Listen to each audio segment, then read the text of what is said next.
अगर हम investment options के बारे में सोचें तो ईटीएफ एक ऐसा ऑप्शन हमारे सामने दिखाई दे रहा है जो कि एक पिछले कुछ टाइम से काफी पॉपुलर होता हुआ दिखाई दे रहा है।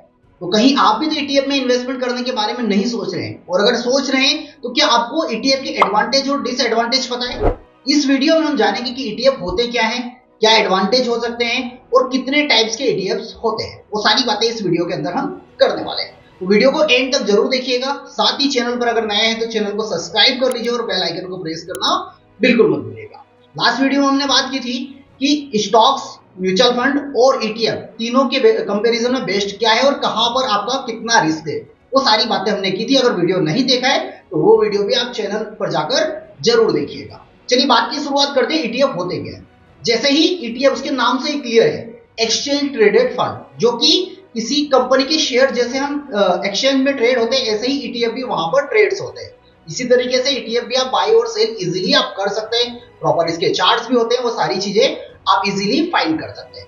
जनरली ईटीएफ किसी स्पेशल सेक्टर को ट्रैक करते हैं। मान के चलिए मैं बात करूं निफ्टी 50 इंडेक्स की, तो निफ्टी 50 के ईटीएफ हैं जो कि कहां पर पैसा हो जाएगा, वो निफ्टी 50 की कंपनी में पैसा इन्वेस्ट होता है। अगर मैं बात करूं बैंक निफ्टी की, तो वो अगर आप बैंक निफ्टी का ईटीएफ खरीदते हैं तो पूरा पैसा कहां पर इन्वेस्ट हो रहा है, बैंक निफ्टी की सारी कंपनी में। ईटीएफ होता क्या है, पर्टिकुलर किसी इंडेक्स को ट्रैक करता है और उस इंडेक्स के मूवमेंट के साथ ही इसमें भी मूवमेंट आपको देखने को मिलता है। सपोज निफ्टी में 10% का करेक्शन है तो ईटीएफ में भी 10% का करेक्शन होगा, और अगर निफ्टी ने 20% 30% के रिटर्न्स दिए हैं तो आपका ईटीएफ भी उस तरीके से ही आपको रिटर्न्स मिलेंगे। एडवांटेज डिसएडवांटेज भी हम आगे बात करेंगे। तो एक ये बेनिफिट क्या हुआ आपको, यहां पर ये बेनिफिट हुआ कि हम निफ्टी 50 की सारी कंपनी नहीं खरीद सकते, पर 200-500 रुपए वाला कोई सा भी ईटीएफ खरीद कर हम निफ्टी 50 में अपना इन्वेस्टमेंट कर सकते हैं, और उसकी ग्रोथ के साथ साथ हम हमारे इन्वेस्टमेंट की भी ग्रो कर सकते हैं।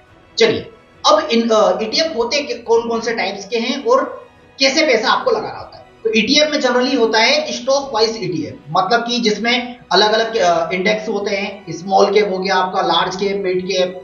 ये क्या हो चुका है, अगर आपको 100 मान के चलिए किसी स्मॉल कैप कंपनी में पैसा लगाना है तो आप गूगल पर सर्च करिएगा स्मॉल कैप ईटीएफ, तो उसमें अलग अलग ईटीएफ आपको दिखाई देगा। जो मान के चलिए स्मॉल 100 मतलब 100 कंपनी में आपको पैसा लगाना है तो उसमें दिखाई देगा। स्मॉल कैप की टॉप 50 कंपनी में लगाना है तो वो आपको दिखाई देगा। स्मॉल कैप 250 करना है तो वो आपको दिखाई देगा। मिड कैप पर लगाना है, निफ्टी 50 पर लगाना है, निफ्टी नेक्स्ट 50 पर लगाना है। मतलब जितने भी स्टॉक वाइज जो भी इन्वेस्टमेंट होता है वो ईटीएफ के थ्रू इस तरीके से आप कर सकते हैं। सेकेंड होता है sector wise investment. Sector wise ETF क्या होता है, सपोज मान के चलिए आपको आईटी में इन्वेस्टमेंट करना है। अब आईटी में कौन कौन सी कंपनी, इन्फोसिस, टीसीएस, विप्रो।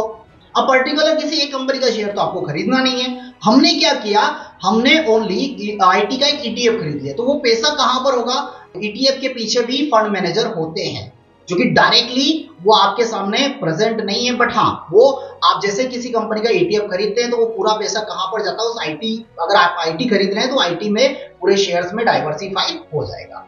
ठीक है, तो आप क्या कर सकते हैं, यहाँ पर सेक्टर वाइज भी इन्वेस्टमेंट कर सकते हैं। जैसे बैंकिंग में लगाना है तो बैंकिंग में आप लगा दीजिए, आपको एफएमसीजी के शेयर में लगाना तो एफएमसीजी का क्या बोल दीजिए ईटीएफ खरीद लीजिए। तो इस तरीके से आप क्या कर सकते हैं, सेक्टर वाइज भी इन्वेस्टमेंट कर सकते हैं। थर्ड होता है कमोडिटी ईटीएफ। कमोडिटी ईटीएफ कौन कौन से होते हैं, जिसमें गोल्ड, सिल्वर और भी कमोडिटीज आती है। अगर मान के चलिए ओनली आपको गोल्ड में ही पैसा इन्वेस्ट करना है, अब फिजिकल गोल्ड में तो हम पैसा लगा नहीं सकते और उसको हम स्टोर कर नहीं सकते हैं, तो इसके लिए क्या करना पड़ेगा, हम उस गोल्ड का ईटीएफ खरीद लेंगे। या मान के चलिए अभी गोल्ड का प्राइस चल रहा है 79,000 रुपीज, यहां से गोल्ड का प्राइस बढ़ के चला गया, डबल हो गया, 100% हो गया। तो कोई भी ईटीएफ अगर आप खरीद रहे हैं, मान के चलिए कोई ईटीएफ 100 रुपए का है, तो उसका भी प्राइस कितना हो जाएगा, 100 से 200 हो जाएगा। तो उस जितना भी पैसा आप लगा रहे हो वहां पर आपको 100% उस अकॉर्डिंग आपको वहां पर भी रिटर्न मिलेगा। अगर आपको ऑल कमोडिटी पे लगाना है, कंबाइन पैसा लगाना है, तो वैसे भी ईटीएफ है, आप गूगल पर सर्च करेंगे तो बहुत सारे आपको ईटीएफ मिल जाएंगे। इसके बाद कौन सा आएगा, इसके बाद आएगा इनवर्स ईटीएफ। इनवर्स ईटीएफ क्या होते हैं, जैसे हम देखते हैं कि ग्रो करेगा कोई भी इंडेक्स तो हमारे ईटीएफ का भी पैसा बढ़ेगा, हमारा इन्वेस्टमेंट भी बढ़ेगा। बट इनवर्स ईटीएफ वो होते हैं कि वो मार्केट जब डाउन जाएगा तब हमको बेनिफिट होता है। जैसे हम कैश पे कैसे शॉर्ट सेल करते हैं, ऐसे ही ईटीएफ भी होते हैं जहां पर आप पैसा बना सकते हैं।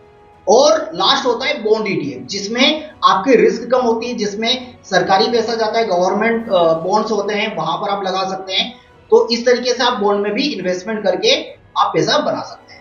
तो ये 4-5 टाइप्स के टोटल ईटीएफ होते हैं, इनमें आप अपना पैसा बना सकते हैं। और एक और लास्ट वाला है करेंसी ईटीएफ।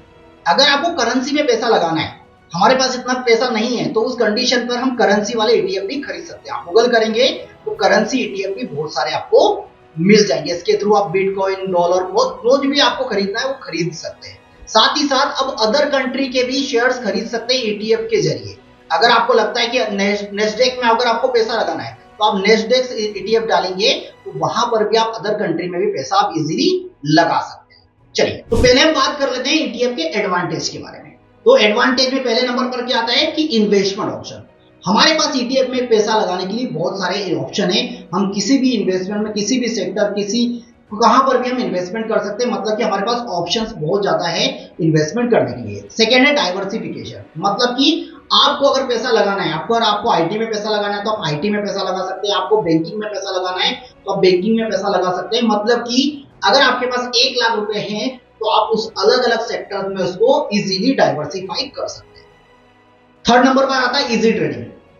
यहां पर आपको ट्रेड करने के लिए क्या करना पड़ेगा, आप इजी तरीके से इसको ट्रेड कर सकते हैं। मतलब जैसे ही आपके पास डीमेट अकाउंट है, जैसे ही किसी कंपनी के शेयर बाय या सेल करते हैं, इस तरीके से आप ईटीएफ भी इजी तरीके से बाय या सेल कर सकते हैं।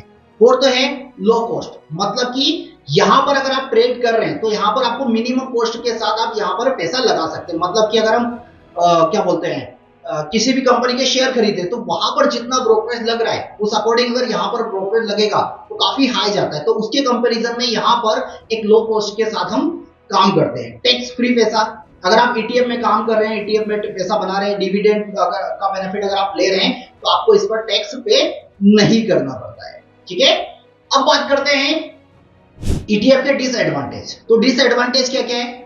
डिसएडवांटेज में आएगा सेक्टर रिस्क, मतलब कि ईटीएफ में अगर आप पैसा लगा रहे हैं तो हमको डिसएडवांटेज क्या होगा, रिस्क क्या क्या हो सकता है। मान के चलिए आईटी में पैसा लगा दिया और आईटी सेक्टर को लेकर कोई न्यूज आ गई तो हमारा पूरा पैसा या उस सेक्टर को पूरे नीचे जाने के पूरे चांस होंगे।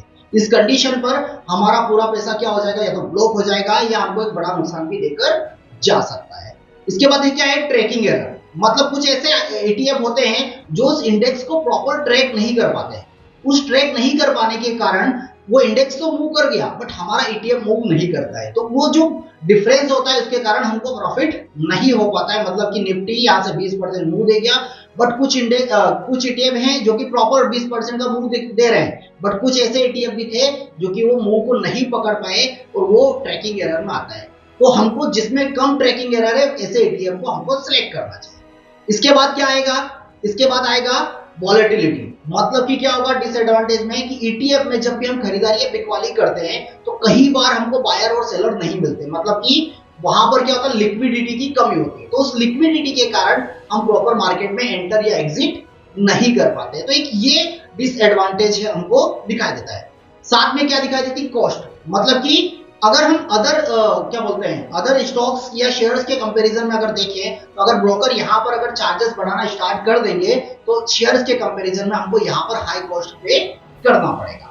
तो ये है इसके ईटीएफ के एडवांटेज और डिसएडवांटेज। तो अब यहां से अब आप सोचिए कि आपको ईटीएफ में इन्वेस्टमेंट करना चाहिए या नहीं करना चाहिए। नेक्स्ट वीडियो में, नेक्स्ट पार्ट में मैं बात करने वाला हूं आपको कि ईटीएफ का सिलेक्शन किन किन पॉइंट पर होना चाहिए, वो कौन कौन से पॉइंट है जिसके बेसिस पर आप ईटीएफ को सिलेक्ट करेंगे। इसके नेक्स्ट वीडियो में हम बात करेंगे टॉप 5 ईटीएफ कौन कौन से बेस्ट जो कि अच्छा परफॉर्मेंस दिए हैं और आने वाले टाइम पर अब कौन से ईटीएफ हैं जो अच्छा परफॉर्म करने वाले हैं। अगर आपको भी ये वीडियो चाहिए तो मुझे कमेंट बॉक्स में जरूर बताइएगा और मेरी तरफ से फिलहाल आज के लिए इतना ही। Thank you so much.